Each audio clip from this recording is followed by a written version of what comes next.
Армысыздар, құрметті онлайн оқырмандар.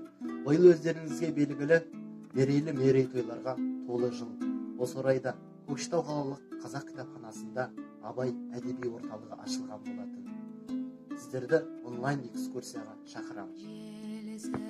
Ұлы халықтың ұлы Абай атты ашық кітап көрмесінде президентіміз Қасым-Жомарт Тоқаевтың Абай және 21 ғасырда Қазақстан атты мақаласын, Абай Құнанбайұлының ата тегінен бастап өмірін, өскен ортасын, шығармашылығын, өлеңдерін, ақынның өлеңдері қамтылған «Қалың елім қазағым, адам деген даңқым бар, өлең сөздің патшасы» атты кітаптары қойылып отыр.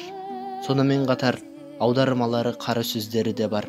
Абайтанушы ғалымдардың еңбектері, естеліктері, Абайдың өмірі мен шығармашылығын 20 жылдардан бастап ғұмыр бойы зерттеген Мұхтар Әуезовтің «Абайды білмек парыз ойлы жасқа», абайтану дәрістерін дерек көздері атты зерттеу еңбектері, Абай жолы роман-эпопеясы еніп отыр. Олардың ішінде Айқын Нұрқатовтың еңбектері, Мекемтас Мырзахметұлының Абай тануы, 2 томды Ғарифолла есімнің Хакім Абай атты еңбегі және де көптеген ғылыми мақалалар, зерттеу еңбектері оқырман назарына ұсынылып отыр. Өлеңдерінің аудиодискілері, Абай жолы роман-эпопеясының аудио нұсқасы, ұлы ақынның және ақын жайлы айтылған қанатты сөздері, өлеңдері мен қара сөздерін QR-кодтары да қойылған.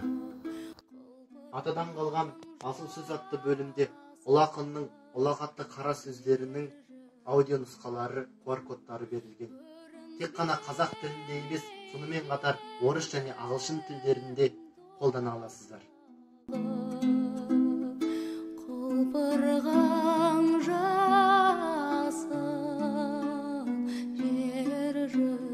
Орталығымызға келген әрбір оқырман мультимедиялық креслоға отырып, Абайдың өлеңдерін, шығармаларын, қара сөздерін тыңдай алады.